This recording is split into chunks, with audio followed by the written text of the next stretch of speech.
시편 76편 1절에서 12절까지. 구약성경은 히브리어로 되어 있는데 히브리어를 헬라어로 번역한 성경을 70명이 번역했다고 해서 70인역이라고 말합니다. 셉투아진트 이렇게 부르는 번역 성경인데 70인역에 보면 시편 76편의 표제, 이 시가 왜 쓰여진 시냐? 아수르인의 노래.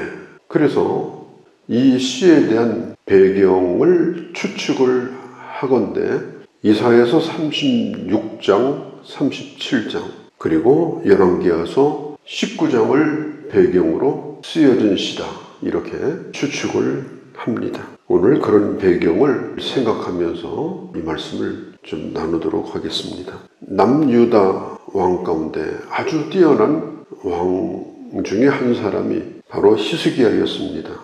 기원전 BC 728년 이후로 왕 노릇을 했던 사람인데 성경에 보면은 열왕기하서 18장에 보면 역대 왕 중에 히스기야 같이 훌륭한 왕이 없었다, 그렇게 평가를 하기도 합니다.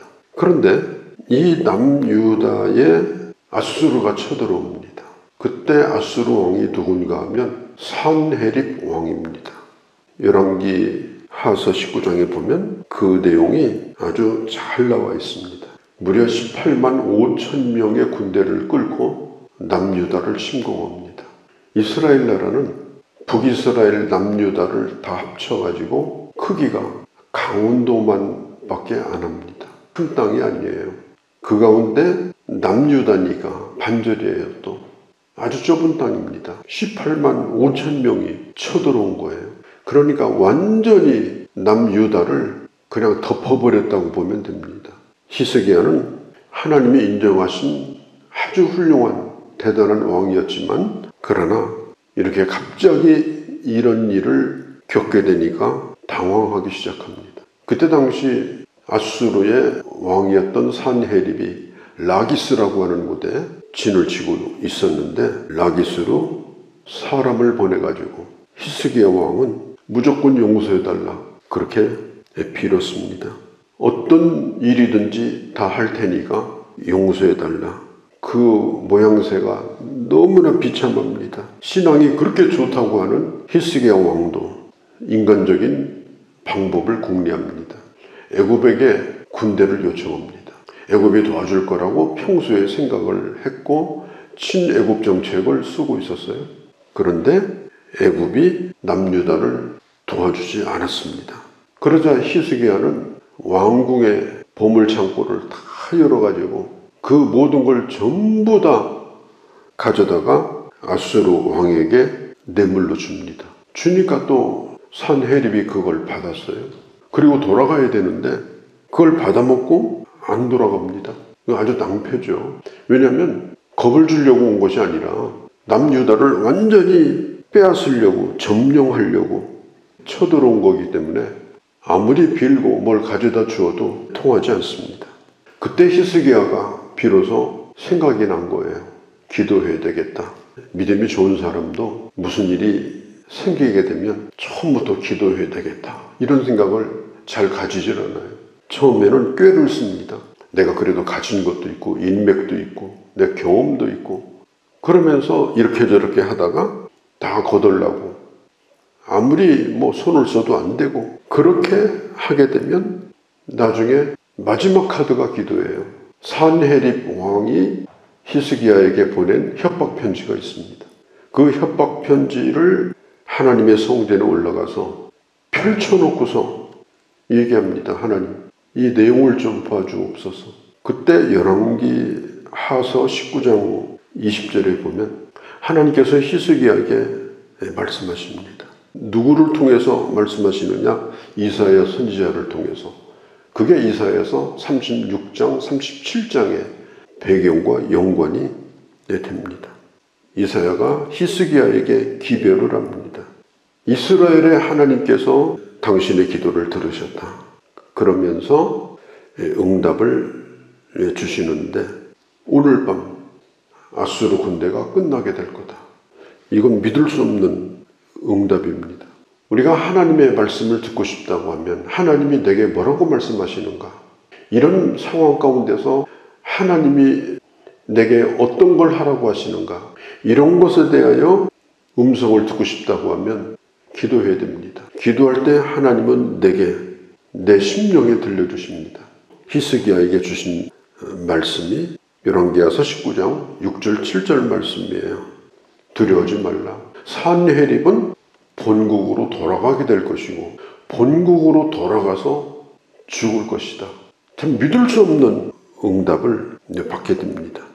그들이 쓰는 무기는 어떤 것도 무용지물이 될 것이다.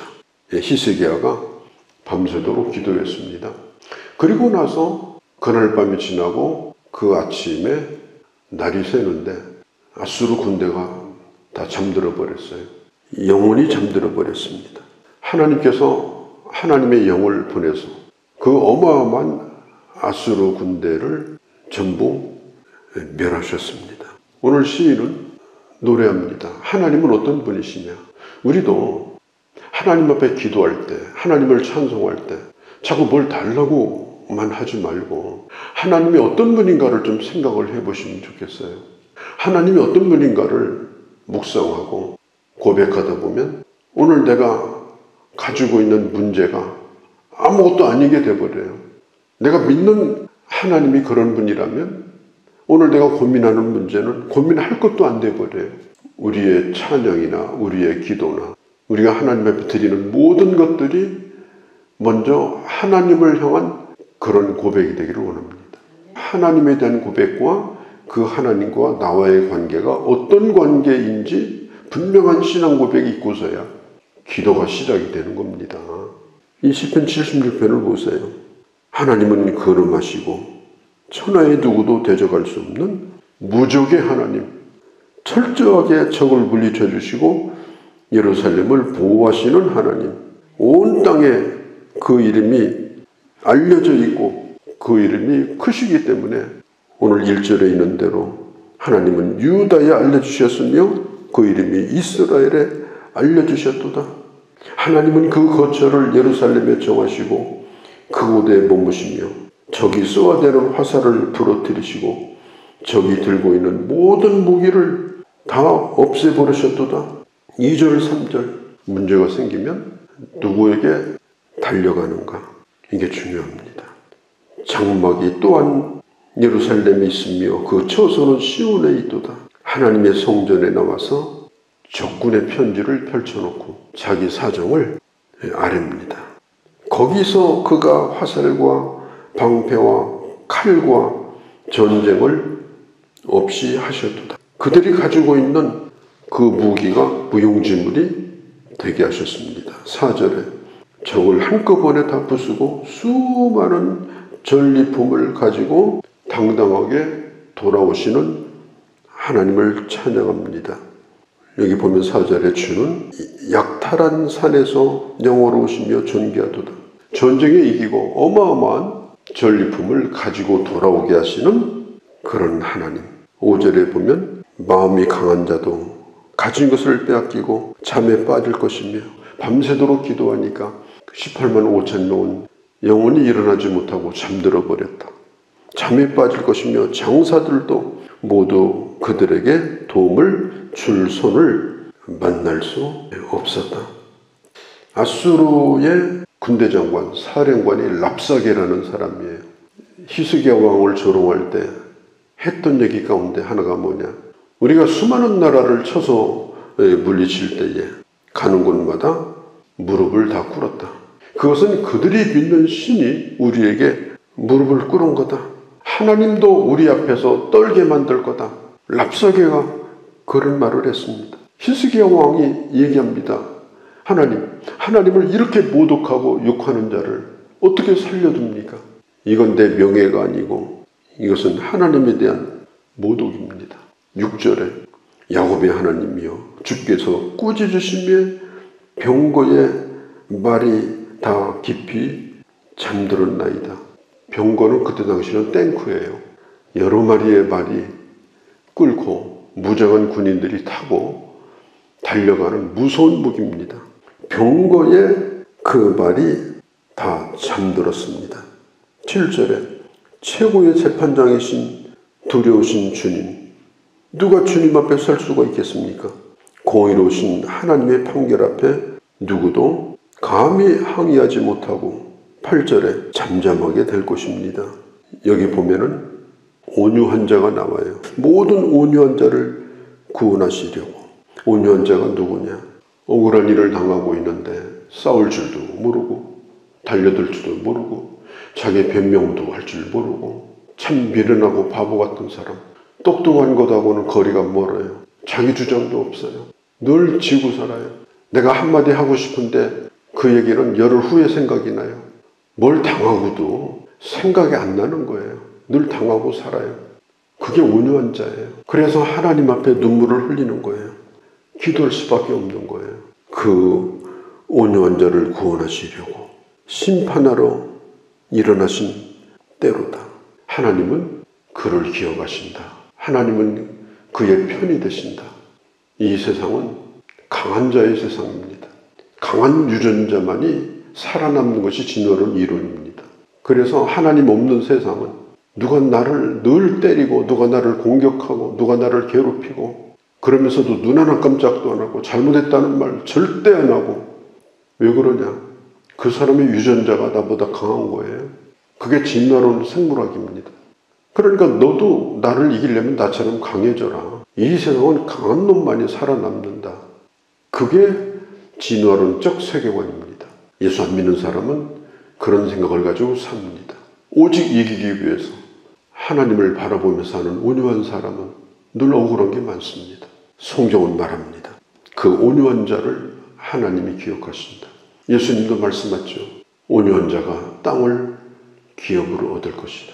우리는 하나님을 믿는 사람이지 생물학적인 강한 유전자를 주장하고 사는 사람들이 아닙니다.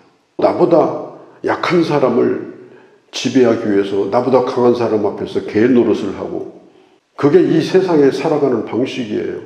그러나 성경은 하나님의 사람은, 크신 하나님을 믿는 사람은 그런 방법으로 살지 않습니다. 억울한 게 많아야 됩니다. 눈물 흘리며 통곡하며 기도하는 겁니다.